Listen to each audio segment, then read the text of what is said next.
और जो डेप्रिसिएशन लगना चाहिए था इस एसेट के ऊपर में, बिकॉज डेप्रिसिएशन तो लगता, यदि हमने उसको एसेट माना होता तो बड़ा क्या लगता है, डेप्रिसिएशन लगता। तो अब डेप्रिसिएशन हम लोग कहाँ रिकॉर्ड करते हैं, यहाँ पे डेबिट साइड पे।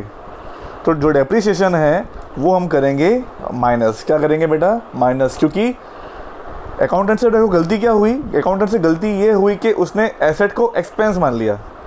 तो उसने, हमने क्या किया कि एक्सपेंस को हटा दिया। ओके, एक्सपेंस को बेटा हटा के, ठीक है, उसको एसेट मान लिया। लेकिन आप अभी जब बेटा उसे एसेट मानोगे तो उस पर लगाओगे ना डेप्रिसिएशन। क्या लगाओगे, डेप्रिसिएशन, क्योंकि डेप्रिसिएशन तो लगता है यदि हमने उसको एसेट माना होता तो। एंड डेप्रिसिएशन कहाँ पे आता है, प्रॉफिट लॉस अकाउंट में, डेबिट साइड पे। तो डेप्रिसिएशन जो बेटा से जो है, हमारा जो प्रॉफिट है वो कम होता, हमारा बेटा प्रॉफिट क्या होता, कम होता। तो हम लोग जो डेप्रिसिएशन है उसको माइनस करेंगे। अब सुनिए कि हमें माइनस क्या करना है। जो एबनॉर्मल गेन है वो माइनस करेंगे, क्योंकि ये हमारे बिजनेस से रिलेवेंट नहीं है, ठीक है। जैसे कि gain on sale of fix assets हो गया। फिर सेकंड पॉइंट जो है मैं बाद में सिखाता हूँ। Third point, non recurring income, जो इनकम हर साल नहीं होती, ओके, और जो हमारे बिजनेस से रिलेवेंट नहीं है। भाई जैसे कि भाई गेन ऑन लॉटरी विनिंग, तो लॉटरी विनिंग क्या हमारे टेक्सटाइल के बिजनेस से रिलेवेंट है, नहीं है। तो हम लोग उसको करने वाले हैं माइनस। क्या करने वाले हैं, minus. Number 4, income from non trade investments. भाई हमने म्यूचुअल फंड्स में इन्वेस्टमेंट किया हुआ है, हमने शेयर्स में इन्वेस्टमेंट किया हुआ है, हमने फिक्स डिपॉजिट में इन्वेस्टमेंट किया हुआ है। तो जो उस पर हमें इंटरेस्ट मिल रहा है, डिविडेंड मिल रहा है, वो हमारे बिजनेस की इनकम नहीं है, हमारे जो टेक्सटाइल की इनकम नहीं है। तो इसलिए उसको बटन करने वाले हैं minus. And number 5, partners remuneration if it is not deducted. यदि क्वेश्चन में दिया हुआ है कि भाई कुछ पार्टनर को एम्यूनरेशन देना है, तो ये तो बड़ी जो है वो रेगुलर खर्चा है, ऐसा खर्चा है जो हर साल होना चाहिए था, बट हमने अभी तक गिना नहीं है। यदि इसको हम बेटा रिकॉर्ड करते हैं पार्टनर्स रेम्यूनरेशन को, तो जो अपना हर साल का खर्चा है तो अपना प्रॉफिट क्या होगा, कम होगा। Number 6, any future expenses like insurance premium. भाई इंश्योरेंस प्रीमियम भी हम लोग हर साल पे करते हैं, वो भी रिकरिंग एक्सपेंस है। तो वो जो है वो भी क्या होगा, वो भी होगा माइनस। क्या होने वाला है, माइनस। स्टूडेंट इन शॉर्ट मेरी बात सुनिए, ये प्रॉफिट लॉस अकाउंट है, ये डेबिट साइड है, ये क्रेडिट साइड। डेबिट मतलब माइनस, क्रेडिट मतलब प्लस। यदि आपको लग रहा है कि भाई हमने कुछ ऐसा डेबिट कर दिया है जो हर साल नहीं होता है, एबनॉर्मल लॉस है, हमारे बिजनेस से रिलेवेंट नहीं है, तो उसका बड़ा प्लस कीजिए ऐसे खर्चे को। और आपको लग रहा है कि भाई जो बड़ा अपने पीएल में क्रेडिट तो किया हुआ है, interest on investment, dividend received, okay, कोई भी इनकम जो हमारे बिजनेस की मेन इनकम नहीं है, तो उसको हम करेंगे माइनस। क्या करेंगे, माइनस। सिंपल सी बात है।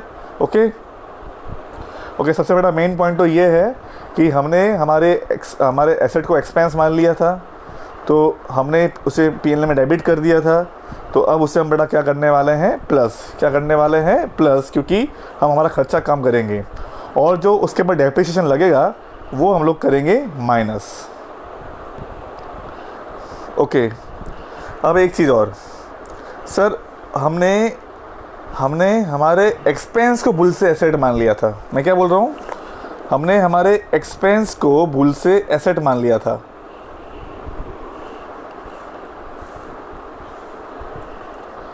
हमने हमारे एक्सपेंस को भूल से एसेट मान लिया था।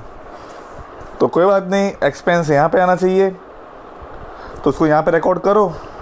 तो उसको यहाँ पे रिकॉर्ड करोगे तो क्या होगा, माइनस होगा। सही बात है। और जो आपने बेटा भूल से उसको एसेट माना होगा, तो आपने उस पर डेप्री लगाया होगा। क्या लगाया होगा, डेप्रीसिएशन। आपने उस पर क्या लगाया होगा, डेप्रीसिएशन। तो उस डेप्रीसिएशन को बेटा यहाँ पे प्लस करोगे।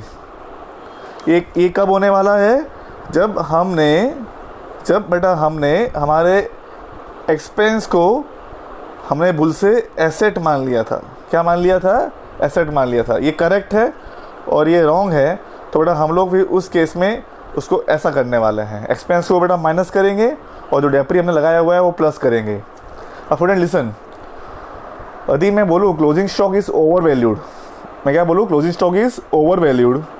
क्लोजिंग स्टॉक यदि ओवर वैल्यूड हो जाए तो मेरा प्रॉफिट ज़्यादा दिख रहा होगा, हाँ या ना। तो आप ध्यान दीजिए,